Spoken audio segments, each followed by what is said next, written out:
Good morning, everyone. My name is Nancy. I serve as the Research and Development Manager at Dignitas, and today I'm going to be speaking to you about a study that we did in 2023. We're testing our online training and coaching application that's called LeadNow. So let me do an activity with you. I'd like you to close your eyes. Trust your neighbor, trust me, just close your eyes.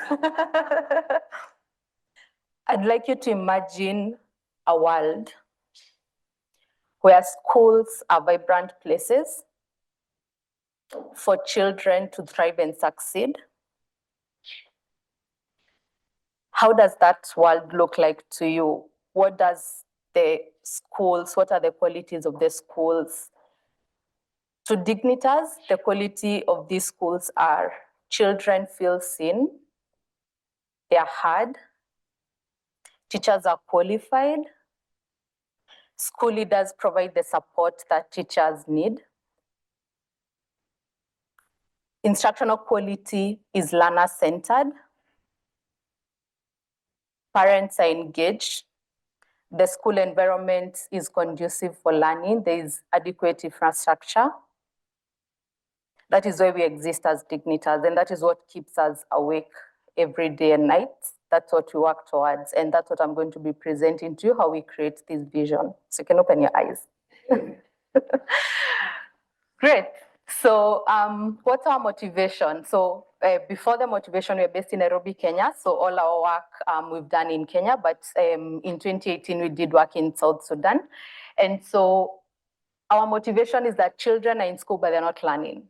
And so this is all in the context of Kenyan. So there's a study that was done by Usawa Agenda, which is an NGO that's based in Kenya and does assessments on learning outcomes in Kenya, Uganda, and Tanzania. And so the data you see here is that literacy and numeracy learning outcomes, there is a gap there. So 4 out of 10 grade 4 learners are meeting expectations, and the same to numeracy, where we have only 50% of the grade 4 learners that were assessed do meet numeracy expectations. And why are children not learning? So we also do our own studies. So as part of the programs that we implement, we do collect assessment data in schools. And we've seen that there is a problem with the quality of instruction that's being delivered to the learners, which is one of the root causes for why children are not learning. And so this is data that we conducted in 30 schools in Nairobi. And these were low-fee private schools. And we can see that there is a challenge even on the kind of support the teachers are getting from the instructional leaders. And so what have we been doing? So even from the presentation by the former minister, he said that teachers and school leaders are agents of change, and that is what we believe as Dignitas. And so our model is anchored around 3 pieces. So we have teacher support and development, we have improved pedagogy, and we have effective school leadership. And so everything we do, we develop programs, and even our LeadNow up around these, and you'll get to see how our LeadNow application is actually structured around the 3. But most important, our model, we believe that coaching, and you've seen evidence to date that coaching is key in driving, improving shifts in practices among educators, but also for the educators to sustain the practices that they do acquire from the different interventions. And so this is the model of how coaching is done. So we start by setting the goals, and then they practice what they've learned, and then there is observation to see how they're implementing the practices. Then they are given feedback by a coach or maybe a fellow, like peer-to-peer coaching in the school, or even the middle tier actors who we work closely with. And then there's reflection even again on the end of the coachee to see how they need to keep improving themselves. And so the question for us has been, how do we scale coaching? Right?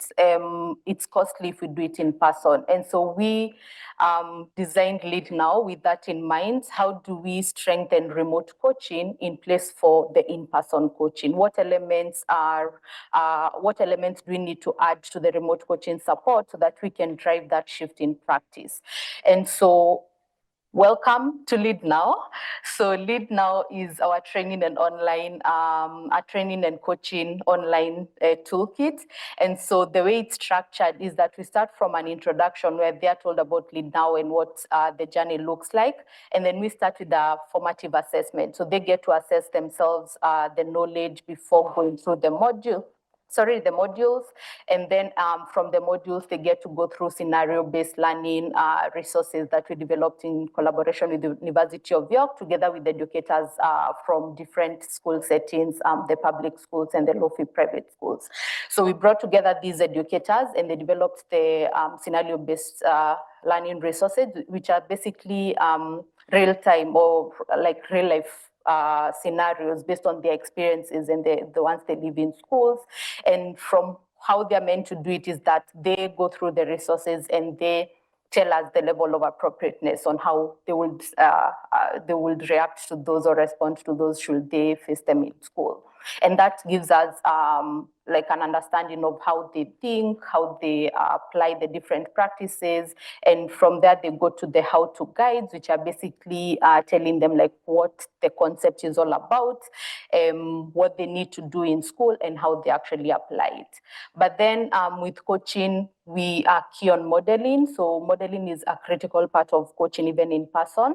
And so how we've done it on LeadNow is that they have access to animations and videos, which they look at, and through these animations, they get an idea of how they actually put the skill into practice in school. Then there is reflection. So of course, with reflection, they need to think about, okay, what am I hearing? What am I learning? What have I been doing? What do I need to change? And so this is mostly open-ended sort of questions that they're responding to, where they need to think about, okay, so these are the goals I need to set for me. If I've learned about lesson planning, for instance, how have I been doing it and what do I need to take away with me? Then they give us feedback again. So it's the end of the module. And a module, we give them 2 weeks to complete a module. So within the 2 weeks, they're able to go through the entire learning cycle. And then they give us the feedback and they continue with the learning journey. And so in collaboration with Global Schools Forum, we went through a rigorous process as we're designing the tests and the study that I'm going to be sharing with you. And the first step was, as a team, thinking about what's the theory of change, what problem do you want to address here? And yesterday, one of the speakers talked about healthy debates, something like that. And so we went through a series of conversations around what do we test, what's our golden indicator. So we had to think about what we want to track, just one thing that we want to track, and that is going to tell us that whether LeadNow is actually effective or not based on the theory of change. And even in terms of the test, do you want to test more than one item, or do you want to test more than 2, or is it just one? So there is a lot that we learned also while we're doing that.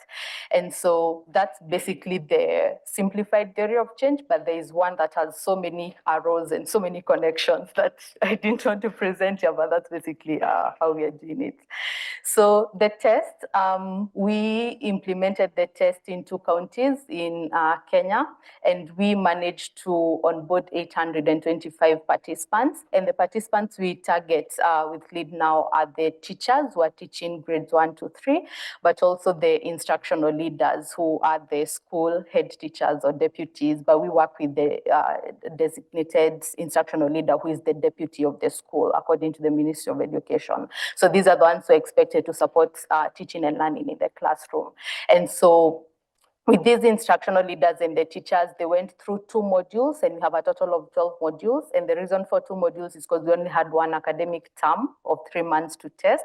So we didn't have wanted to overdose them with that. And we know meaningfully that will not yield any good results because of the timeline being a barrier. So we did that between May to August, and our test terms are as shown below. So we had LeadNow. So there was this group that was going through LeadNow only, and Another group was going through LeadNow plus school-based professional learning communities, or what is known as communities of practice. And then we had another group that was going through remote coaching phone calls together with LeadNow. And so these different groups were going through concurrently, like they were going through the learning process concurrently. And in terms of the data that we were able to collect, so on LeadNow, we do collect data on knowledge, we do collect data on attitudes, and also practices. So the scenario-based learning resources allow us to get an idea of how their practices in the schools are, as much as it's not the same as observing in class, but they do give us an indication of how they do apply these practices. And then we do have some evaluation data, which I talked about earlier. So like any feedback on how they think we should be improving the platform in general. And then, so this is the engagement level. So we onboarded 825 participants I talked about, and these were from 231 schools. We had targeted around 250 schools, but we managed to onboard 231 schools, and this onboarding was done in person. So some schools did not come, but yeah, we were still within the number that we were targeting. And as you can see, out of these 825, we had 70% that completed the module. So only 14% did not manage to complete the modules. And so now going to the findings, so we wanted to first understand between the two components, remote coaching phone calls and the communities of practice, which one drives impact more, or which one improves engagement as well. And so from what we gathered after the analysis, it's that coaching is a critical driver of engagement, because when we did the analysis, we established that participants who had gone through coaching were 0.3 times more likely to complete the program, unlike those that had not gone through the coaching process. And this coaching was being done remotely by the middle tier actors, so the district officials. We call them education officials back in Kenya. And then the other thing that you wanted to also understand is there a shift in knowledge and attitudes across the participants who've gone through the LeadNow modules. And so we could see that there was increased confidence in applying the formative assessments, because the two modules are focusing on formative assessment, but the whole 12 modules do focus on data-driven instruction and also differentiated instruction. So we decided to give them the formative assessment as because that's the way they're structured. So from formative, so they get the data. From the data, they reviewed the data to tailor the instruction, and now they can differentiate the instruction for the learners. So that's how we've structured, and all this was actually informed and borrowed from teaching at the right level. We've had a lot about here. Then we could also see that in terms of the knowledge gains from the data that we got from now the LeadNow application, we could see that over 30% of the participants going through all the groups recorded mastery and above.